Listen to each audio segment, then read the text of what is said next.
ಹಿಂದೆ ರಾಜ್ಯದಲ್ಲಿಯೇ ಶುದ್ಧ ಗಾಳಿ ಹೊಂದಿರುವ ನಗರಗಳ ಪೈಕಿ ಈ ನಗರ ಮೊದಲ ಸ್ಥಾನವನ್ನು ಪಡೆದುಕೊಂಡಿತ್ತು. ಈಗ ಮಹಾನಗರ ಪಾಲಿಕೆಯ ಆ ಒಂದು ನಿರ್ಲಕ್ಷ್ಯದಿಂದ ನೂರಾರು ಕುಟುಂಬದ ಸಾವಿರಾರು ಜನರಿಗೆ ಕಂಟಕ ಎದುರಾಗಿದೆ. ಪಾಲಿಕೆ ವಿರುದ್ಧ ಹಿಡಿ ಶಾಪ ಅಲ್ಲಿನ ನಿವಾಸಿಗಳು ಹಾಕ್ತಾ ಇದ್ದಾರೆ. ಅಷ್ಟಕ್ಕೂ ಅಲ್ಲಿ ಆಗಿದ್ದು ಏನು ಅಂತೀರಾ?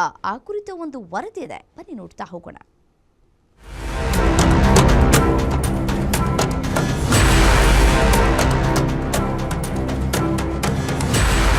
ಮೂಗಿಗೆ ಮಾಸ್ಕ್ ಕಟ್ಟಿಕೊಂಡಿರುವ ಅಧಿಕಾರಿಗಳು, ಮುಖಕ್ಕೆ ಬಟ್ಟೆ ಕಟ್ಟಿಕೊಂಡಿರುವ ಮಹಿಳೆಯರು, ಘನತ್ಯಾಜ್ಯ ವಸ್ತುಗಳಿಂದ ಹೊಗೆ ಹಾಡುತ್ತಿರುವ ದೃಶ್ಯ.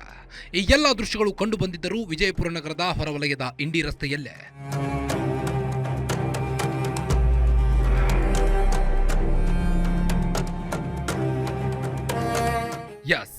ಪ್ರತಿನಿತ್ಯ ಈ ತ್ಯಾಜ್ಯದಿಂದ ಹೊರಬರುವ ಕೆಟ್ಟ ಹೊಗೆಯನ್ನ ಕುಡಿದು ಇಲ್ಲಿನ ಸ್ಥಳೀಯರು ವಾಸಿಸಲಾಗದಂತಹ ಸ್ಥಿತಿ ನಿರ್ಮಾಣವಾಗಿದೆ. ದಿನನಿತ್ಯ ಈ ಉಸಿರುಗಟ್ಟುವ ವಾಸನೆಯಲ್ಲಿಯೇ ಇಲ್ಲಿನ ಜನರು ಬದುಕುವಂತಾಗಿದೆ.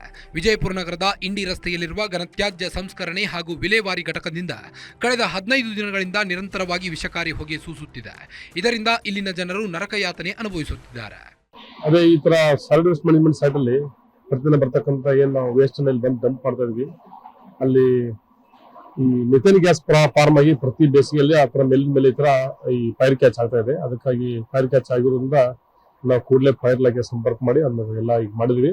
ಬಟ್ ಒಳಗಡೆ ಸ್ವಲ್ಪ ವೆಟ್ ಇರೋದ್ರಿಂದ ಹೊಗೆ ಜಾಸ್ತಿ ಇದೆ. ಅದನ್ನು ಕೂಡ ನಾವು ಪಾಲಿಕೆಯಿಂದ ಮೆಸೇಜ್ ಮುಖಾಂತರ ಅದನ್ನ ಈಗ ಜಿಲ್ಲಾಧಿಕಾರಿ ಸಹಿತ ಹೇಳಿದ್ದಾರೆ. ಅದನ್ನ ಕೂಡಲೇ ಅದನ್ನ ಈ ಹೊಗೆ ಬರಬಾರ್ದಂಗೆ ಸಂಪೂರ್ಣವಾಗಿ ಅದನ್ನ ನಂದಿಸಲಿಕ್ಕೆ ಕ್ರಮ ತಗೊಳ್ತಾ ಇದ್ವಿ. ಇನ್ನು ತ್ಯಾಜ್ಯ ವಿಂಗಡಣೆ ಮಾಡುವ ಮುನ್ನ ಹಾಕಿರುವ ಕಸದ ರಾಶಿಯಲ್ಲಿ ಬೆಂಕಿ ಉತ್ಪತ್ತಿಯಾಗಿ ಈ ಸಮಸ್ಯೆ ಉಲ್ಬಣಿಸಿದೆ. ಹಸಿ ಕಸ, ಒಣ ಕಸ, ಪ್ಲಾಸ್ಟಿಕ್, ಕಸಾಯಿಖಾನೆಗಳ ಹಾಗೂ ಇತರೆ ತ್ಯಾಜ್ಯಗಳಿಂದ ಉಂಟಾಗುವ ಗ್ಯಾಸ್ನಿಂದ ಈ ಸಮಸ್ಯೆ ಉಂಟಾಗಿದೆ. ಈ ಹೊಗೆಯಿಂದ ಹೆದ್ದಾರಿಯಲ್ಲಿ ಸಂಚಾರಕ್ಕೆ ಸಮಸ್ಯೆ ಉಂಟಾಗಿದೆ. ಬೈಕ್ ಸವಾರರು ಮುಖಕ್ಕೆ ಮಾಸ್ಕ್, ಕರ್ಚೀಫ್ ಕಟ್ಟಿಕೊಂಡು ಪ್ರಯಾಣ ಮಾಡುವ ಪರಿಸ್ಥಿತಿ ನಿರ್ಮಾಣವಾಗಿದೆ.